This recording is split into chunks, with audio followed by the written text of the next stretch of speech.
નમસ્કાર મારા વાલા વિદ્યાર્થી મિત્રો, સ્વાગત છે તમારું। આજે વાત કરીશું ધોરણ 8માં સંસ્કૃત વિષયનો પાઠ નંબર 1 છે પુત્રી મમ ખલુ નિંદ્રાતી, જેના સ્વાધ્યાયનું સરળ સમજૂતી સાથે સોલ્યુશન આજે આ વિડીયોમાં કરવા જઈ રહ્યા છીએ।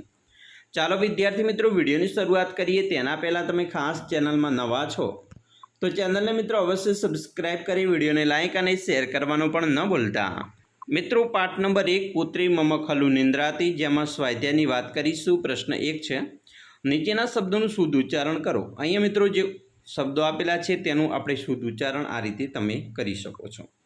પહેલું છે તે છે નિંદ્રાતી, બીજું મૃદુલા, સ્પૃશ, શોભન ગાત્રી, શ્રાંતા, ક્લાંતા, સ્નિગ્ધા અને મુગ્ધા। આવી રીતે આપણે ઉચ્ચારણ મોટેથી કરવાનું રહેશે, જે તમારા શિક્ષકને પાસે જઈને ઉચ્ચારણ કરવાનું રહેશે।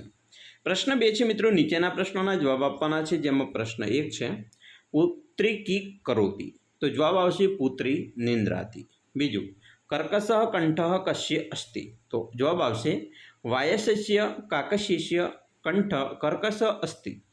3, બિડાલહ કી કરોતી, તો જવાબ આવશે બિડાલહ ધોરવીરાવત્વમ કરોતી।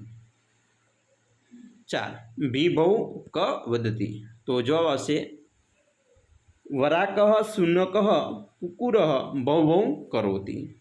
5, માતા મસ્કાય કી કથયતી, જવાબ આવશે માતા મસ્કાય કથયતી રે રે મસ્ક માં ગાનમ કુરુ હે રક્ત પીપાસો ત્વમ માં સ્પૃશમાં દસ।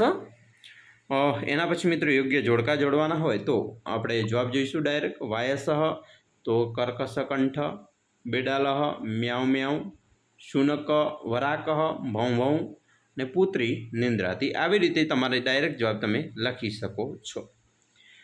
એના પછી પ્રશ્ન મિત્રો 4 છે, નીચેની કાવ્ય પંક્તિઓ સારાક્ષરે લખવાની છે।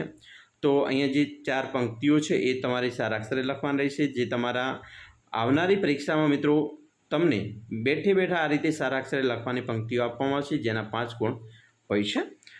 તો આવી રીતે તમે પણ તમારું સ્વાધ્યાયનું સોલ્યુશન કરી શકો છો। અમે આશા રાખીએ છીએ તમને આપણો વિડીયો ખૂબ જ ઉપયોગી નીવડશે, અને ખાસ વિડીયો ગમ્યો હોય તો મિત્રો લાઇક, શેર અને સબસ્ક્રાઈબ કરવાનું પણ ન ભૂલતા।